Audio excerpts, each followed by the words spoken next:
Assalamualaikum warahmatullahi wabarakatuh. Merasa paling benar sendirian, merasa orang lain salah semua. Pokoknya kalau di luar lingkungannya udah kagak bener aja udah bahaya. Saudara-saudara, ini juga penyakit yang disuntikan oleh iblis. Sebab iblis itu tipu dayanya luar biasa, strateginya lihai. Makin tinggi kualitas iman, ya makin berat upaya iblis untuk menjerumuskan kita. Karenanya saya mengajak, marilah kita bertoleransi, baik kepada non-muslim, lebih-lebih lagi kepada sesama muslim yang kebetulan berbeda baju, berbeda kaos, berbeda organisasi, lain bendera yang dibawanya. Tapi toleransi mari kita canangkan. Kita terikat oleh ukhuwah Islamiyah.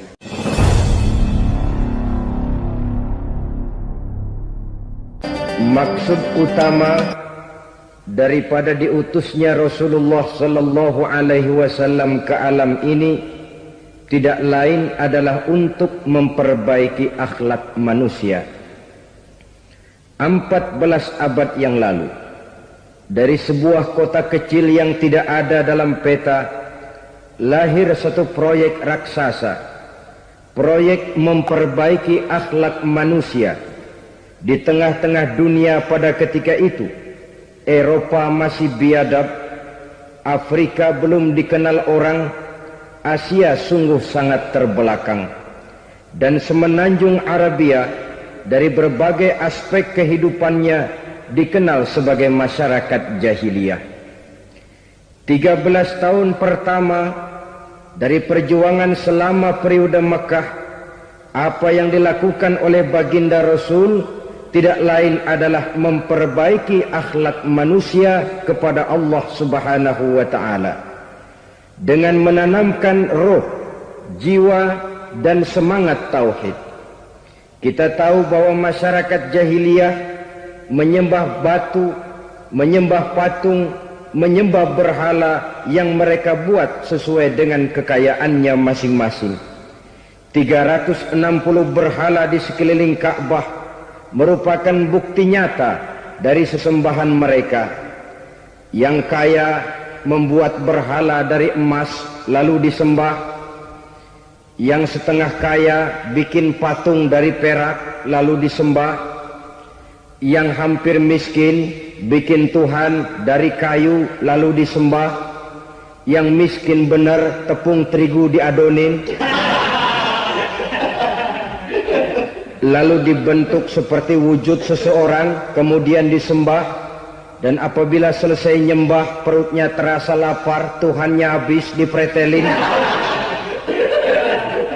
Sepanjang sejarah kemanusiaan cuma masyarakat jahiliyah saja yang sampai makan Tuhan. Sesadis-sadisnya bangsa Indonesia belum pernah sampai makan Tuhan. Maka menghadapi manusia seperti ini, yang pertama dilaksanakan oleh Rasul memperbaiki akhlak mereka kepada Allah, menanamkan la ilaha illallah, bahwa tidak ada Tuhan yang perlu disembah selain daripada Allah Subhanahu wa ta'ala. Ini hakikatnya merupakan inti daripada ajaran Rasul-Rasul terdahulu. Kenapa? Seluruh Rasul bersumber dari satu sumber yang sama, yaitu dari Allah Subhanahu wa ta'ala. Maka prinsip ajaran ketuhanan yang mereka bawa tentu saja sama. Nabi Adam mengajarkan la ilaha illallah, Nabi Nuh mengajarkan la ilaha illallah, cuma tentu sambungannya Nuh Rasulullah.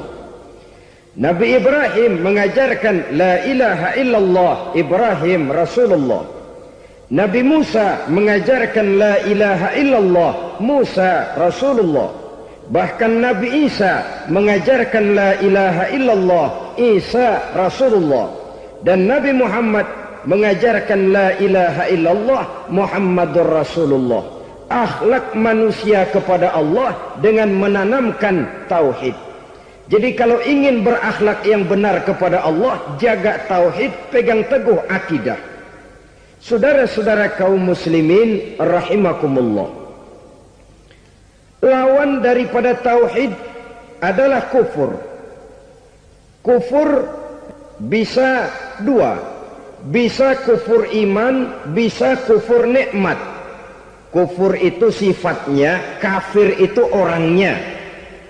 Ada orang kufur iman, dan ini merusak akhlak kepada Allah Subhanahu wa ta'ala. Kufur iman itu kadang-kadang bentuknya syirik, orangnya disebut musyrik. Kufur iman itu kadang-kadang bentuknya nifaq, orangnya disebut munafik. Kufur iman itu kadang-kadang bentuknya riddah, orangnya disebut murtad. Ini merupakan jenis daripada kufur-kufur iman dan tergelincirnya manusia daripada akhlak kepada Allah Subhanahu wa ta'ala. Benar, di zaman sekarang kita tidak menyembah berhala. Memang di zaman sekarang kita tidak menyembah patung. Iya, kita tidak berkeyakinan Tuhan lebih dari satu. Tapi kadang-kadang akhlak kita kepada Allah sering lentur dan luntur, sering bergoyang dan tergoncang, sering kena erosi dan polusi. Bahwa kita tidak menyembah Latta, Uzza, Manat dan Hubal seperti masyarakat jahiliyah dahulu, memang. Tapi Latta zaman sekarang, Uzza zaman sekarang, Manat dan Hubal di zaman sekarang, berhala-berhala di abad kita sekarang ini, kadang-kadang bernama harta, kadang-kadang bernama wanita, kadang-kadang bernama tahta, mungkin juga bernama Toyota. Sesuatu yang lebih kita agungkan daripada Allah, menjelmalah dia menjadi berhala-berhala di zaman kita sekarang ini. Manakala kita di kantor sudah lebih takut kepada kepala bagian kita daripada kepada Allah, maka Tuhan kita barangkali adalah kepala bagian kita. Manakala kita sudah lebih takut kepada manusia daripada kepada Allah, bergeserlah akhlak kita kepada Allah, mengagungkan manusia dan menomorduakan Allah. Maka di zaman sekarang akhlak kita kepada Allah sering kena erosi, sering kena polusi. Mungkin karena sulitnya lapangan kerja, tingginya tensi ekonomi, persaingan hidup yang makin tajam, sulitnya mencari lapangan kerja, orang kadang-kadang nekat. Sedikit pertimbangan, picik pandangan, mudah melakukan potong kompas, sehingga terjadilah perbuatan-perbuatan yang memelencengkan akhlak kita kepada Allah Subhanahu wa ta'ala. Kadang-kadang terjebak mempercayai selain daripada Allah.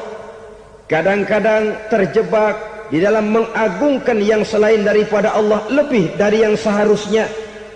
Terkenalah akhlak kita kepada Allah jaringan-jaringan erosi dan polusi.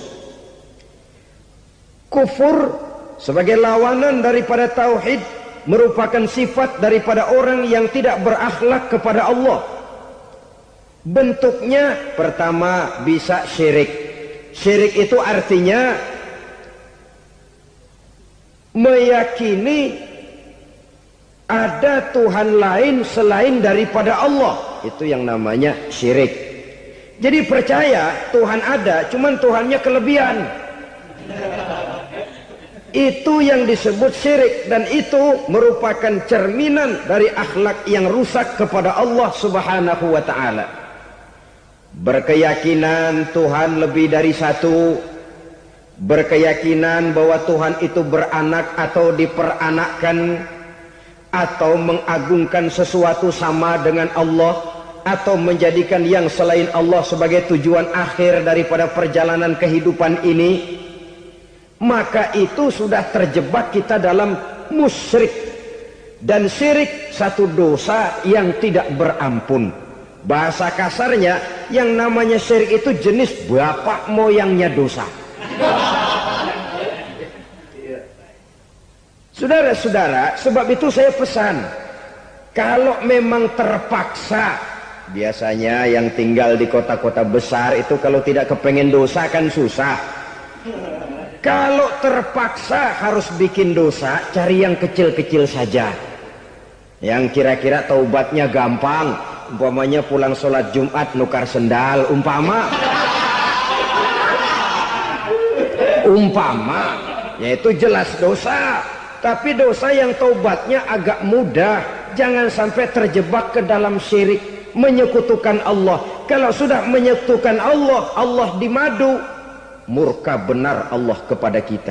Innallaha la yaghfiru ayyushraka bih wa yaghfiru ma duna dzalika liman yasha. Allah tidak akan memberi ampun kepada orang yang menyekutukannya dengan sesuatu, tapi Allah mau mengampunkan dosa yang selain itu bagi orang yang dikehendakinya. Jadi orang-orang yang sudah terjebak syirik, menyekutukan Allah, meyakini ada Tuhan lain selain daripada Allah, meyakini Tuhan beranak atau diperanakkan, bagaimanapun baiknya mereka di dunia, bagaimanapun sosial jiwanya, bagaimanapun pemurah tangannya memberikan santunan dan pertolongan kepada orang lain, kalau sudah syirik, seluruh nilai kebaikannya akan tidak ada gunanya lagi, karena tidak ada tempat nilai kebaikan itu bergantung. Sedangkan kita berbuat baik agar diterima oleh Allah. Kalau Allahnya marah kepada kita, siapa yang akan menerima nilai kebaikan itu sendiri? Ini bentuk yang pertama. Yang nyata-nyata menyembah berhala, syirik. Yang nyata-nyata beriktikad Tuhan lebih dari satu, syirik. Atau yang tersamar. Yang tersamar itu yang sering jadi penyakit kita.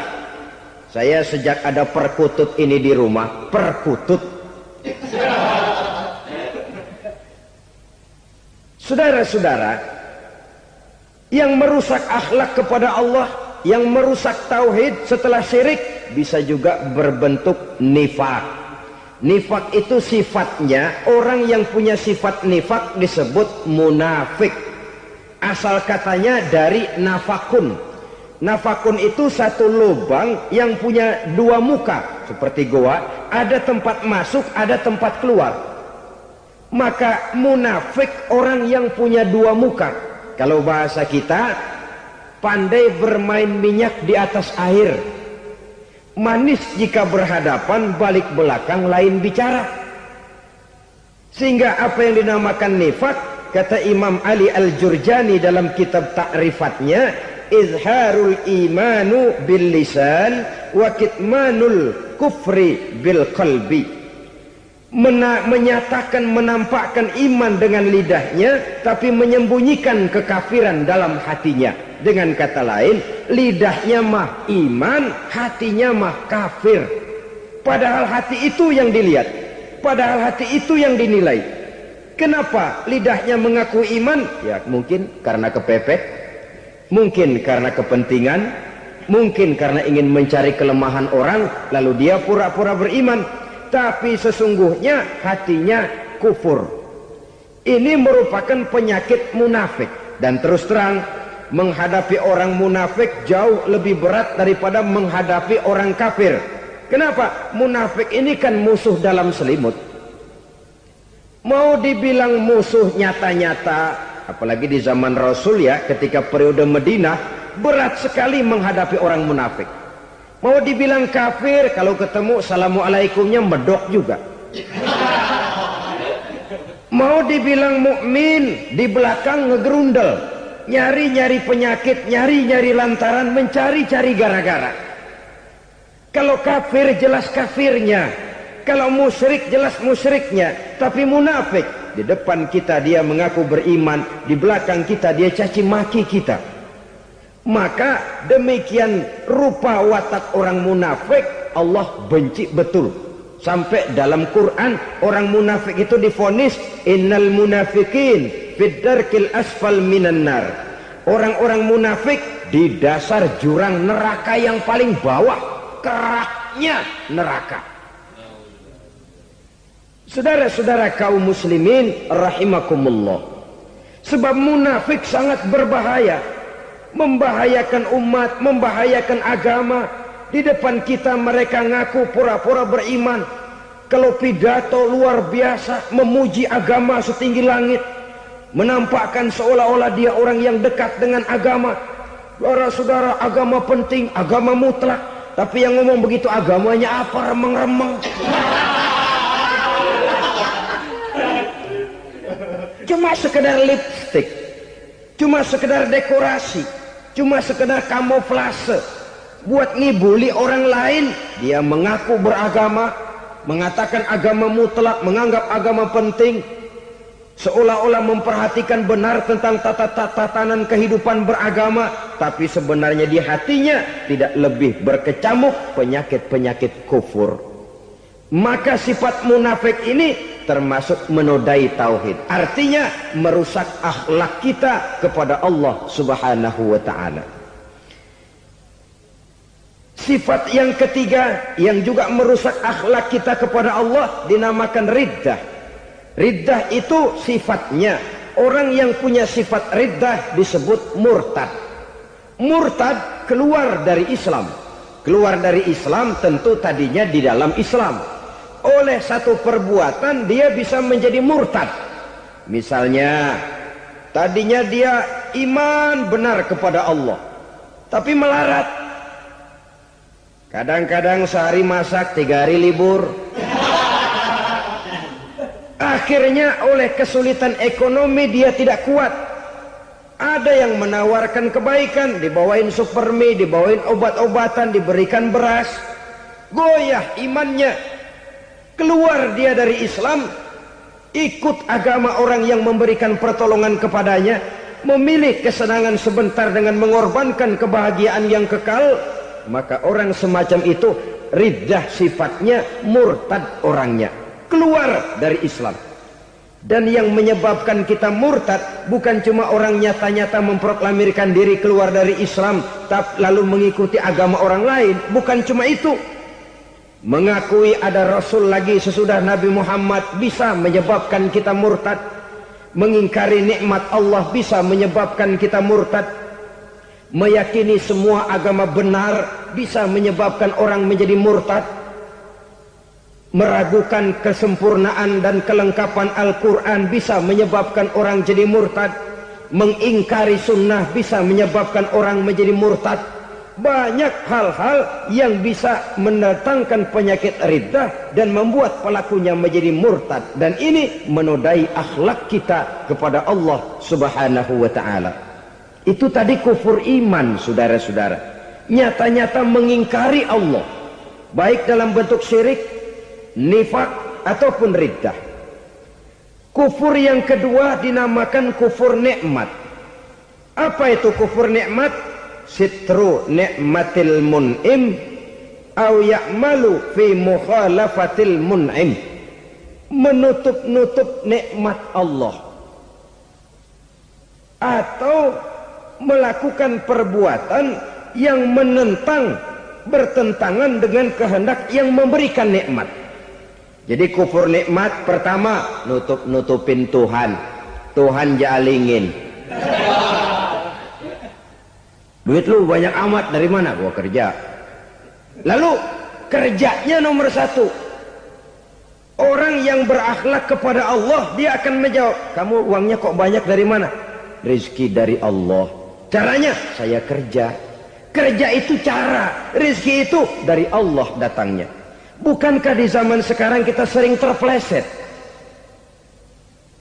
Ini merupakan cerminan dari rapuhnya akhlak kita kepada Allah Subhanahu wa ta'ala.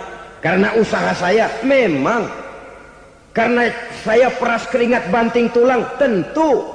Tapi sadarkah kita bahwa sepanjang yang bisa kita lakukan cuma berusaha, peras keringat banting tulang, pergi pagi pulang sore? Tapi bisakah kita memastikan hasil usaha kita? Apalagi yang paling dekat, misalnya saja yang sungguh-sungguh di luar jangkauan kemampuan kita, soal rezeki, soal jodoh, soal maut. Kitakah yang mengatur? Kitakah yang menentukan? Subhanallah. Manusia sungguh tidak berdaya menghadapi 3 hal paling pokok ini. Rezeki, kita cuma bekerja. Kitakah yang menentukan? Tidak. Kita berusaha saja, rezeki belum pasti dapat. Apalagi kalau kita tidak berusaha. Jangan terjebak dalam fatalisme. Belum perang udah nyerah. Emang dasar rezeki datangnya dari Tuhan, nggak usah kerja dan ntar juga kalau dia datang. Dari mana datangnya? Kerja saja belum tentu dapat rezeki, apalagi kalau tidak kerja. Yang jelas usaha perlu kepastian, itu urusan Allah. Ini akhlak kepada Allah Subhanahu wa ta'ala. Jodoh juga begitu. Kita berusaha, kita berupaya, Allah menghendaki lain jadinya.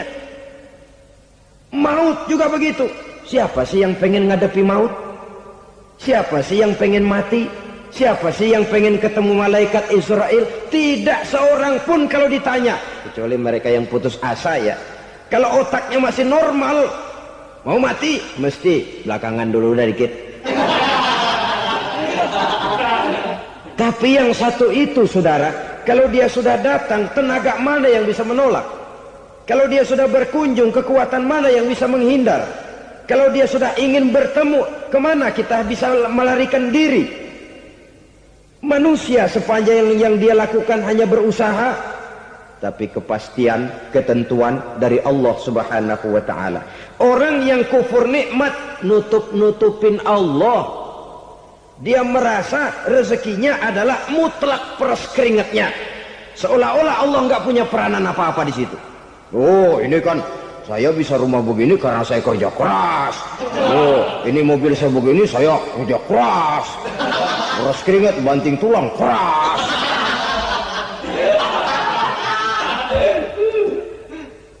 Saudara-saudara kaum muslimin rahimahkumullah. Jadi menutup-nutupi Allah. Akibatnya nanti kalau dia berhasil, Allah ketutupan. Kalau dia gagal, orang lain dicaci maki, dicari kambing hitam. Yang kambing hitam kan mahal.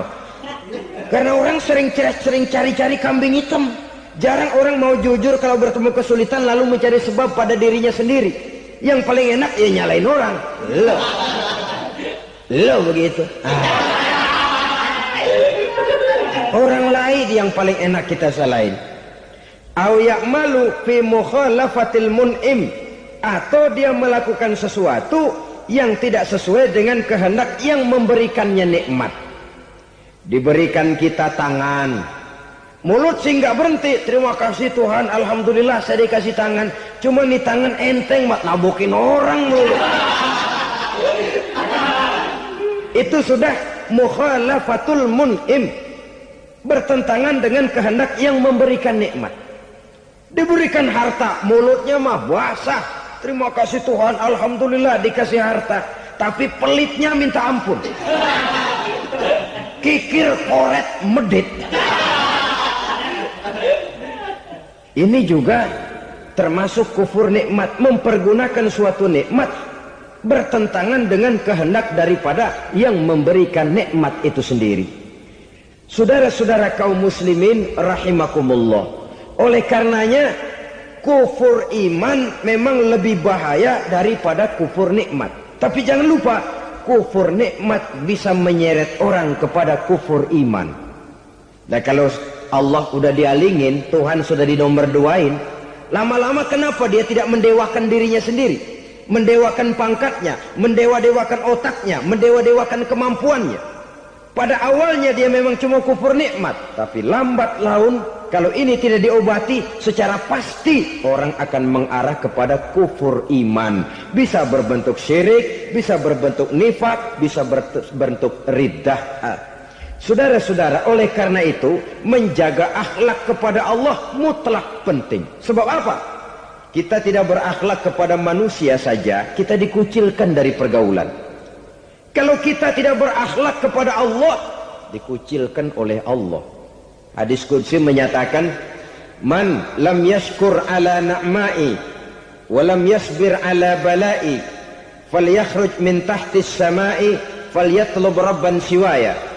Kata Allah, siapa orang yang tidak mau bersyukur terhadap nikmat yang aku berikan kepadanya dan tidak mau sabar terhadap ujian yang aku berikan kepadanya, falyakhruj min tahtis sama'i, persilakan saja keluar dari kolong langitku, waliyatlub rabban siwaya, tolong cari Tuhan lain selain daripada aku. murka Allah, diusir, cuman gak kedengeran aja. Siapa yang tidak mau syukur terhadap nikmatku, siapa yang tidak mau sabar terhadap ujian yang aku berikan kepadanya, persilakan keluar dari kolong langitku ini, cari Tuhan lain selain aku. Nah, langit Tuhan yang punya, Tuhan kita lawan, diusir dari kolong langit, mau pindah ke kolong mana?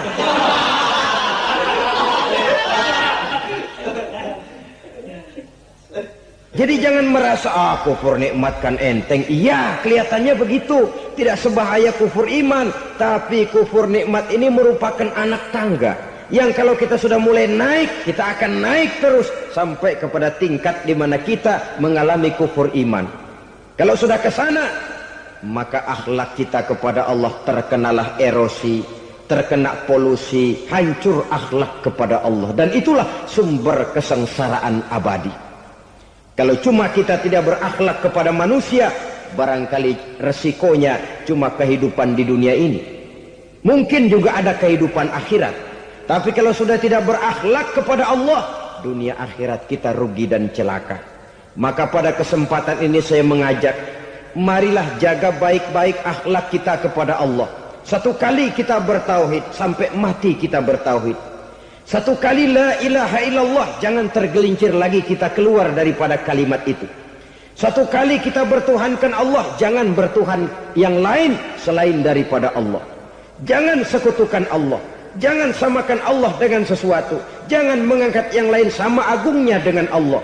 Sebab dengan demikian kita seolah-olah sudah mengotori akhlak kita kepada Allah Subhanahu wa ta'ala. Ini berat, saudara-saudara. Ini tidak ringan. Kadang-kadang saya katakan tadi, masalah ekonomi, kadang-kadang persaingan hidup yang makin tajam, di tengah lapangan kerja yang makin sulit, di tengah orang banyak potong kompas.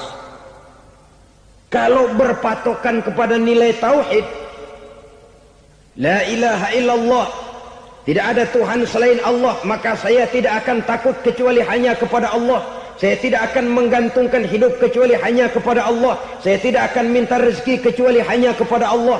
Kadang-kadang situasi yang nekat membuat kita kehilangan keseimbangan, kehilangan pertimbangan, picik pandangan. Akibatnya kita merusak akhlak kepada Allah Subhanahu wa ta'ala. Ironinya kan orang sekarang kalau ditanya, lu nyolong ya? Iya. Kok berani? Emang. Lu nggak tahu Tuhan lihat? Tahu. Kok nyolong juga? Biarin. Kalau Tuhan mah lihat, jangan gak ribut. Enggak ribut katanya. Kalau orang lihat, 2 orang saja tahu, geger kelurahan. Ini kan sudah mendustai dirinya sendiri, sudah merusak akhlaknya kepada Allah Subhanahu wa ta'ala. Tuhan gak ribut katanya. Saudara hadirin yang saya hormati, jadi oleh karenanya akhlak kita kepada Allah merupakan basis daripada kehidupan beragama. Kalau itu sudah mulai rapuh, mulai terkena erosi dan polusi, mulai rusak, dikhawatirkan nanti nilai ibadah kita kepada Allah juga akan turut ambruk karenanya. Saudara-saudara kaum muslimin rahimakumullah, tugas yang kedua memperbaiki akhlak manusia kepada sesama manusia. Kita tahu Islam sesuai dengan namanya adalah agama damai. Maka akhlak manusia kepada sesama manusia menempati porsi yang penting dalam kehidupan beragama. Bagaimana seorang muslim bergaul, bertata krama terhadap sesama manusia. Mari kita lihat lebih jauh persoalannya.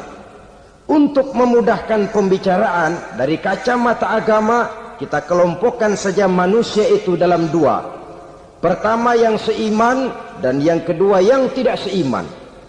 Yang tidak seiman itu kita sebut saja kufur atau kafir. Nah, kepada yang kafir pun kita diajarkan untuk berakhlak. Apalagi kepada yang memang nyata-nyata seiman, sekeyakinan, seakidah. Kemanapun Islam datang, ke negara manapun ia masuk, ia tidak menaburkan kerusakan.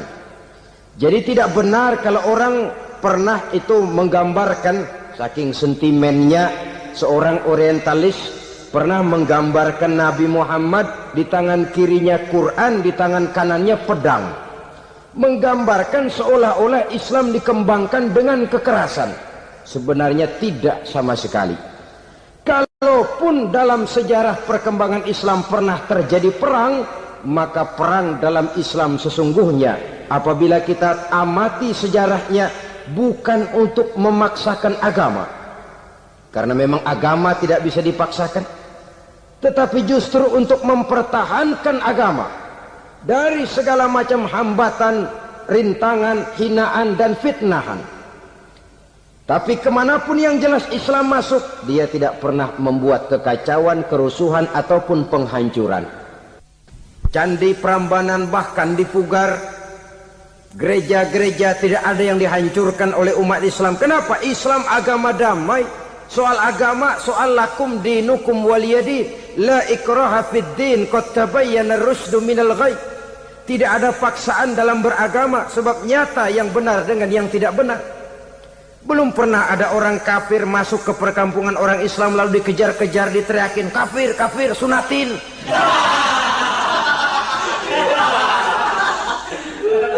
Belum pernah.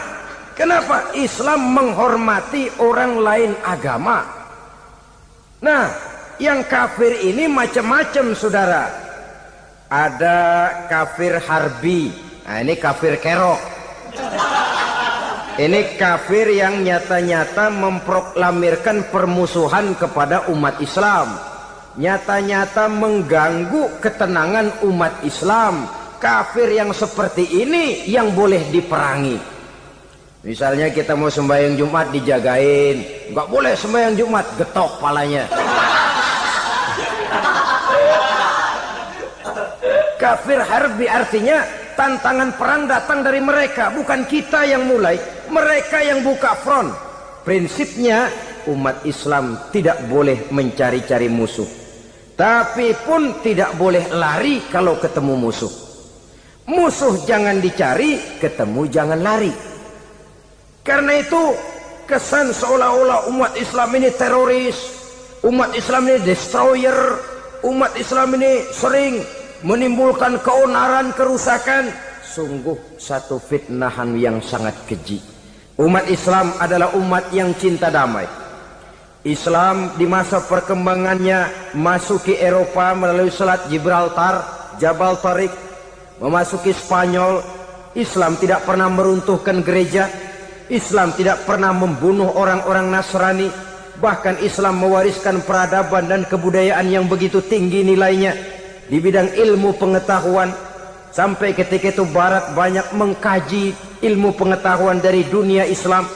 Buku-buku berbahasa Arab diterjemahkan ke bahasa Yunani, dipelajari oleh para cendekiawan di negeri Barat sana.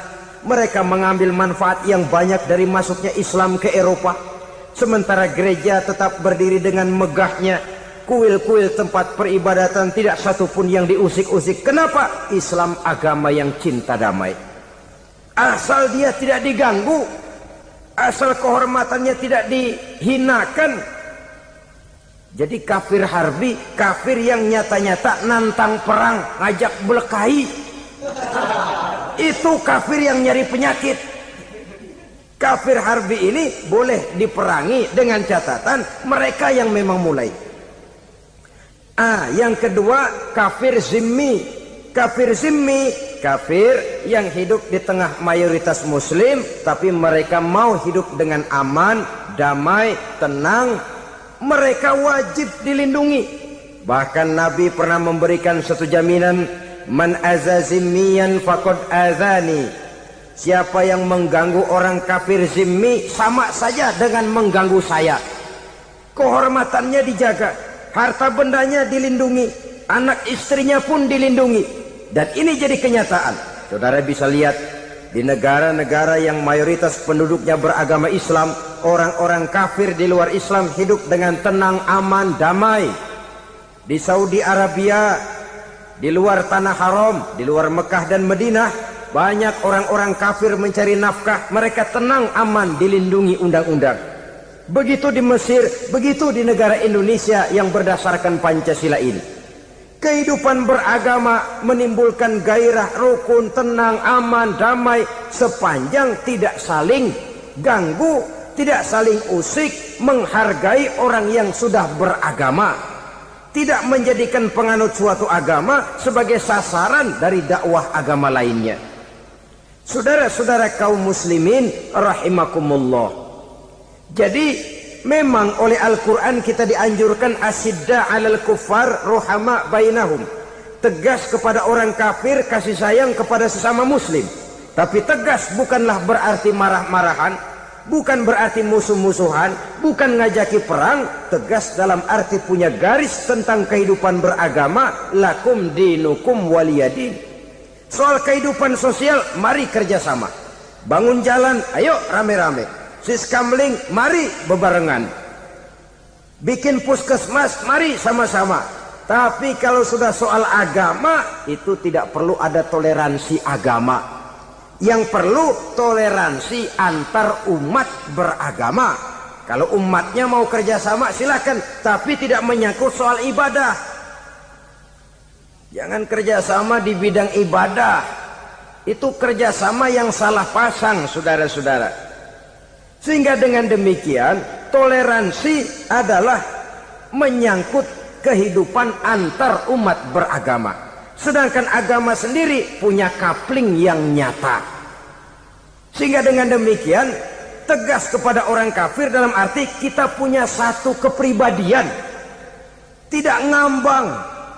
Nggak, lalu kalau ditanya orang, sebenarnya agama lu apa sih? Ah, gua mah gimana musimnya aja. Agama pakai musim kayak rambutan. Akhirnya ya begitu, musim-musiman. Ke masjid kelihatan, ke gereja hayo, ke candi nongol, ke apa? Bingung malaikat bagaimana nyatetnya nih bocah ini. Di mana aja ada. Kita punya satu kepribadian. Saya muslim dan garis saya ini, lakum dinukum waliyadin. Bagi Tuhan persilakan agama Tuhan, bagi kami agama kami. Kami hormati Tuhan, Tuhan hormat kepada kami. Tapi soal agama, kaplingnya jelas. Kerjasama, mari urusan muamalah, bidang sosial. Yuk kita siskamling sama-sama dengan orang lain agama. Mari jaga kerukunan, kesatuan, persatuan, kekompakan. Perbaiki jalan yang rusak, mari sama-sama. Mendandani jembatan yang runtuh, mari sama-sama. Tapi sembahyang, kaplingnya lain-lain. Sebab Nabi juga dulu pernah ditawarkan begitu loh sama kafir jahiliyah dulu, Quraisy itu. Sudah Muhammad, sekarang begini saja, kita join aja daripada marah-marahan. Hari ini saya oke menyembah Tuhanmu Allah, besok gantian kamu menyembah Tuhan kita Latta, Uzza, Manat dan Hubal. Turun, qul ya ayyuhal kafirun la a'budu ma ta'budun. Soal ibadah kaplingnya jelas, tidak boleh dicampur adukkan. Sebab kalau tidak, kita akan mulai kehilangan identitas diri. Dan disitulah krisis kehidupan keyakinan beragama dimulai. Dari krisis identitas. Hujan gede kan mulainya gerimis dulu. Di mana-mana ya gerimis dulu. Gerimis makin lama makin gede. Kita akan mulai dengan kehilangan identitas diri. Dari sana nanti kita malu mengakui keislaman kita. Kalau orang Islam malu mengakui keislamannya, ini kan ironi, menyedihkan. Ngakui Islamnya saja malu, menonjolkan keislamannya malu. Tidak ada rasa bangga beragama. Padahal ini modal dasar. Hanyalah dengan rasa bangga beragama kita lalu konsekuen. Bangga yang tidak konsekuen, wah pokoknya kan gua kan Islam, agama yang paling benar. Tapi hidupnya sendiri jauh dari tuntunan Islam. Itu bangga yang tidak beralasan, bangga yang tidak perlu dibanggakan sebenarnya. Kebanggaan yang membuat kita konsekuen dan dekat dengan kehidupan beragama. Jadi dengan demikian saudara-saudara, kepada non-muslim kita juga harus berakhlak. Bukankah ini sudah dicontohkan oleh Rasul? Bagaimana beliau disambiti orang di Taif, yang menyambiti malah didoakan. Bagaimana Suraqah mau membunuh beliau, malah Suraqah didoakan. Bagaimana Abu Jahal dan Abu Lahab saking mangkalnya. Ini Abu Jahal pernah gali lubang di kamarnya sendiri, di depan tempat tidurnya. Setelah dia gali lubang, ditutupin pakai keraras korma. Lalu dia tarik selimut, belagak meriang. Dia pesan pesuruhnya, bilangin Muhammad, encangnya meriang. Pamannya sakit, minta ditengokin. Nabi dengan segala husnuzonnya berangkat nengokin. Abu Jahal dari balik selimut ngintip. Itu dia Muhammad, itu dia tuh. Dia tuh, masuk Dani, masuk. Mulai di jalan, senang Abu Jahal. Terus dah. Begitu ke pelosok, masuk ke lubang, gue pendem terus dah. Memang niatnya mau mencelakakan Nabi. Sudah tinggal beberapa langkah lagi Nabi akan berjalan ke arah lubang itu. Malaikat Jibril ngasih tahu, Muhammad, Abu Jahal pamanmu cuma pura-pura sakit. Di depan tempat tidur itu ada lubang sudah dia gali untuk menjerumuskan kamu. Sudah, balik pulang. Balik badan Nabi. Sudah hampir mau melangkah, kakinya malah muter pulang. Abu Jahal yang ngelihat Nabi sudah hampir jatuh nggak jadi, balik pulang. Lupa kalau lagi sakit. Udah Muhammad buruan sini. Nabi ke pintu, dia kejar. Dia lupa sama lubang yang dia gali. Begitu dia kejar, dia yang ke pelosok masuk ke dalamnya. Sejak saat itu ada pepatah, man hafara hufratan waqa'a fiha. Siapa yang suka nggali lubang, dia sendiri bakal terpelosok ke dalamnya. Jatuh dia ke lubang yang dia gali. Padahal ya paling banter 2 atau 3 meter paling dalam. Dari dalam lubang itu dia teriak-teriak, Muhammad, tolongin, pamanmu kecebur. Kasih tahu Muhammad, kasih tahu. Datang lagi lah pesuruhnya, Muhammad, pamanmu Abu Jahal kecebur, minta tolong diangkatin. Sudah diulur tambang, habis sambung lagi, nggak bisa sampai. Masa iya, cuma kamu yang bisa nolong. Apa yang dilakukan Nabi? Balik mau nolongin. Akhlak. Kita kalau ada orang gali lubang buat nyeburin kita, dia sendiri yang kecebur. Gorok gua kagak lemin loh. Mati sekalian dah. Nabi mah enggak, balik nolongin tuh Abu Jahal. Kenapa paman kecebur? Iya Muhammad, tolong, tambang udah diulur-ulur, sambung nggak sampai. Aduh kasihan paman, nih pegang tangan saya. Nabi cuma ulurin tangan, nyampe dipegang oleh Abu Jahal. Diangkat ke atas. Nyampe atas, apa kata Abu Jahal? Tambang bergulung-gulung nggak nyampe, kamu cuma pakai tangan doang kok bisa Muhammad, hebat banget sihirmu. Mukjizat dia bilang sihir, udah ditolongin nyelak lagi, kan yang enak kita injak palanya. Orang dulu bilang wah katanya nolongin anjing kejepit, udah selesai ditolongin malah yang nolong digigit. Saudara hadirin yang saya hormati, kepada orang-orang kafir kita harus berakhlak, menghormati mereka, tidak memaksakan satu keyakinan dalam batas-batas yang ditolerir oleh agama, yaitu pada masalah-masalah sosial dan muamalah. Itu kepada non-muslim, apalagi kepada sesama muslim. Baik akhlak kepada orang tua, akhlak kepada guru, akhlak kepada jiran atau tetangga, itu semua termasuk dalam akhlak kepada sesama manusia. Akhlak kita kepada orang tua, kadang-kadang kita orang timur ini ketularan orang barat. Engkongnya dianggap CS, salaman main kedet aja halokong, engkongnya bahalo di bengong. Saudara-saudara kaum muslimin rahimakumullah, akhlak yang tua kepada yang muda, akhlak yang muda kepada yang tua, kepada jiran dan tetangga, kepada sanak famili dan handai tolan, pendeknya kepada sesama muslim. Tetangga ada haknya, ada hak tetangga yang kalau kita berakhlak itu harus dipenuhi. Contoh kecil, kalau saya beli radio, itu saya dong boleh berpikir, ini radio saya beli pakai uang saya setel di rumah saya, sekeras-kerasnya ada apa sama orang lain? Radio gua, yang beli gua pakai duit gua, gue setel di rumah gue, ada urusan apa sama orang lain? Itu kalau menurut saya. Tapi tetangga sebelah saya kan bisa juga ngomong begitu, mata gue, Yang ngantuk gue tidur di rumah gue. Kenapa suara radio lu masuk kemari? Ketika itulah lalu kebebasan saya nyetel radio dibatasi oleh kebebasan tetangga saya yang mau tidur. Ini sudah akhlak namanya. Umpamanya lagi ada Nabi ajarkan, iza tobakhta maraqatan fa'akthir ma'aha wa ta'ahad jiranaka. Kalau kamu masak sayur banyakin kuahnya, bagiin tetangga kamu. Bukan bagiannya itu yang jadi soal, tapi akhlak kepada tetangga. Udah tahu tetangganya kelaparan, diseksa, goreng ikan asin, se-RW baunya ngayap, kembang kempis orang nungguin. Saudara hadirin ma'asyiral muslimin rahimakumullah.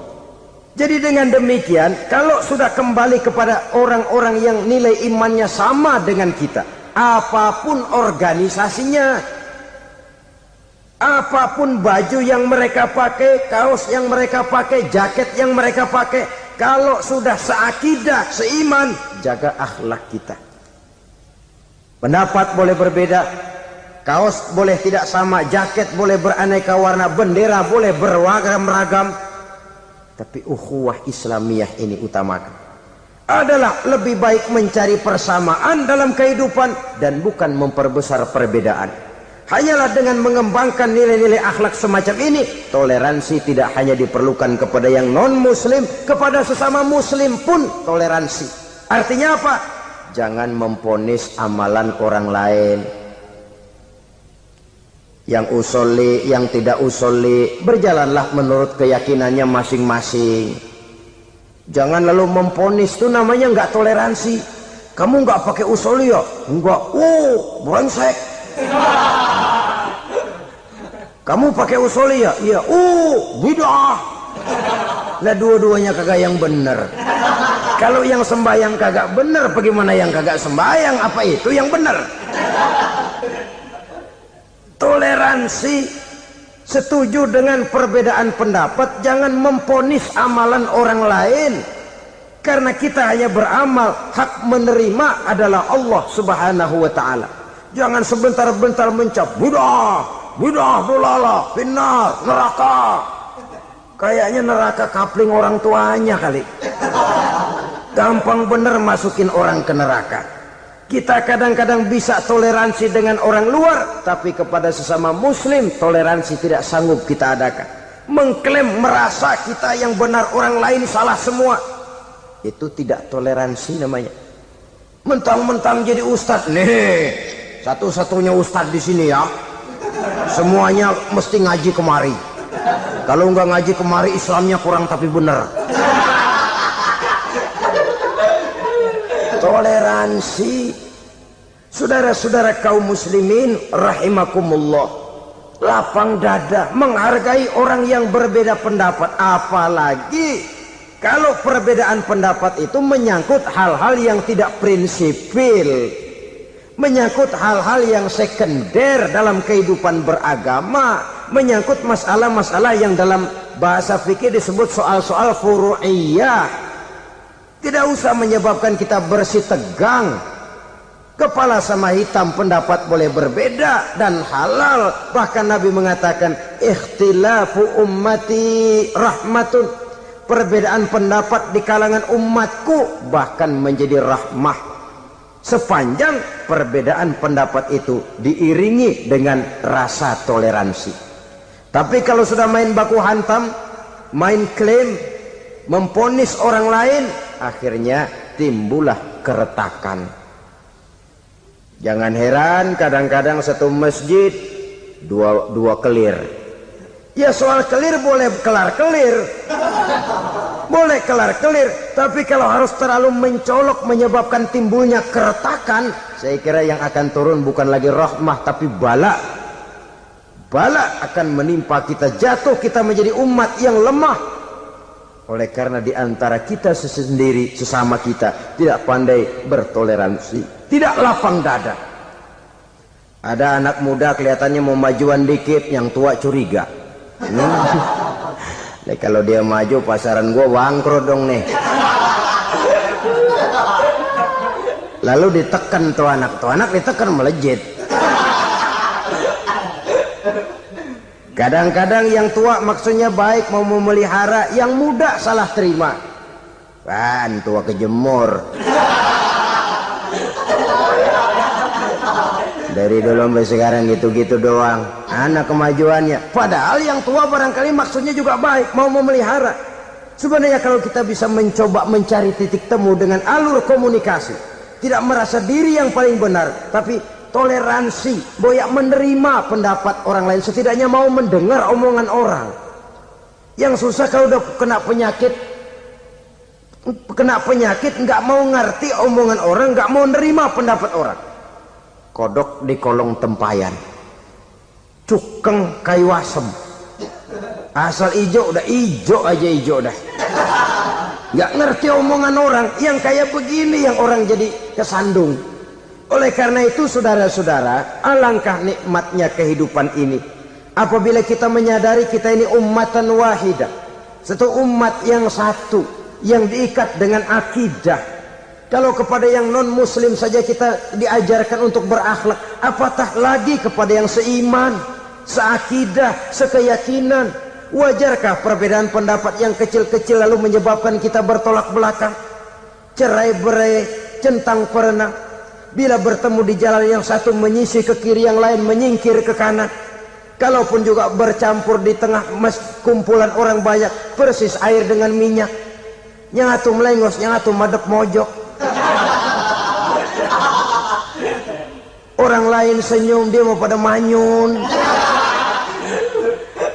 Saudara-saudara kaum muslimin rahimakumullah, realita ini walaupun tidak enak, pahit, tapi masih hidup di sebagian masyarakat kita. Ini yang perlu kita atasi. Soal toleransi kepada orang lain, sejarah sudah membuktikan.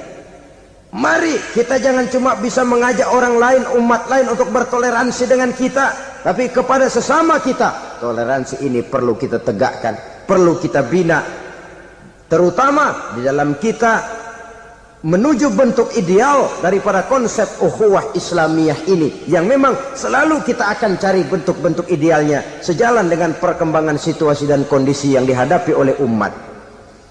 Perbedaan organisasi, perbedaan kepentingan organisasi tidak seharusnya menyebabkan kita merasa meremehkan orang lain dan mengangkat diri, mengklaim diri sebagai yang ter. Jadi dengan demikian, apabila yang pertama tadi akhlak kepada Allah dinamakan hablum minallah, maka yang kedua ini merupakan hablum minan nas. Jikalau baik akhlak kita kepada Allah, baik akhlak kita kepada manusia, nikmat rasanya menjalani kehidupan. Kadang-kadang orang akhlaknya kepada manusia baik, tapi kepada Allah tidak baik. Hormat sama yang tua, menyayangi yang muda, sama tetangga rukun, tapi sama Tuhan nggak mau sujud. Ini baik kepada manusia, tapi tidak berakhlak kepada Allah. Atau sebaliknya, sujudnya sama Allah mah tekun, bener khusyuk, bahasanya juga fasih, luar biasa. Tapi sama manusia sombong, takabur, ujub, merasanya dia doang yang paling benar. Sebab iblis itu ya, itu kadang-kadang datang lewat hati, dan memang selalu markasnya di situ. Kalau dia tidak bisa menggoda kita dengan yang lain, dia tumbuhkan sifat ujub. Dia bisikin, wah memang di kampung ini yang paling banyak ibadahnya ente, yang lain mana, lihat tuh kerocok semua. Lalu di hati orang itu tertanam sifat iya ya. Nah, tatkala iya ya, dia sudah terkena serangan iblis. Akhirnya apa? Orang lain diremehin. Asalnya kagak mau sembahyang, ya diajak salaman udah najis aja deh. Ketemu juga mukanya ditekuk 4. Akhirnya bukan ngajak, malah ngenyek, ngina. Lah orang dihina makin jauh, makin tidak tersentuh. Bukan cara itu yang diajarkan oleh Rasul. Bahwa orang tidak mau sholat, tugas kita mengajak. Soal dia tidak sholat, itu dosa dia kepada Allah. Saudara-saudara kaum muslimin, ujub disuntikkan oleh iblis ke dalam hati kita. Sujudnya kepada Allah benar, tapi akhlaknya kepada sesama manusia. Merasa paling benar sendirian, merasa orang lain salah semua. Pokoknya kalau di luar lingkungannya udah kagak bener aja udah bahaya. Saudara-saudara, ini juga penyakit yang disuntikkan oleh iblis. Sebab iblis itu tipu dayanya luar biasa, strateginya lihai. Makin tinggi kualitas iman, ya makin berat upaya iblis untuk menjerumuskan kita. Karenanya saya mengajak, marilah kita bertoleransi, baik kepada non muslim, lebih-lebih lagi kepada sesama muslim yang kebetulan berbeda baju, berbeda kaos, berbeda organisasi, lain bendera yang dibawanya. Tapi toleransi mari kita canangkan. Kita terikat oleh ukhuwah Islamiyah. 2. Yang ketiga, akhlak manusia kepada makhluk Allah lainnya di luar manusia.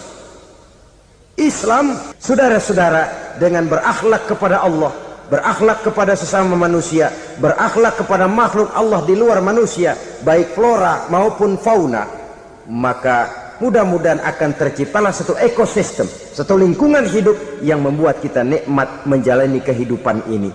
Inilah saja yang kita bicarakan pada pertemuan kali ini. Terima kasih atas segala perhatian, mohon maaf atas segala kekurangan. Marilah kita membina nilai-nilai akhlak walaupun berat tantangannya. Sungguh lebih baik rakyat rendah yang berakhlak tinggi daripada pejabat tinggi yang berakhlak rendah. Karena nilai manusia pada akhirnya ditentukan oleh akhlaknya itu. Mau sukses di masyarakat, mari kita utamakan akhlak. Usikum wa nafsi bitaqwallah. Wassalamu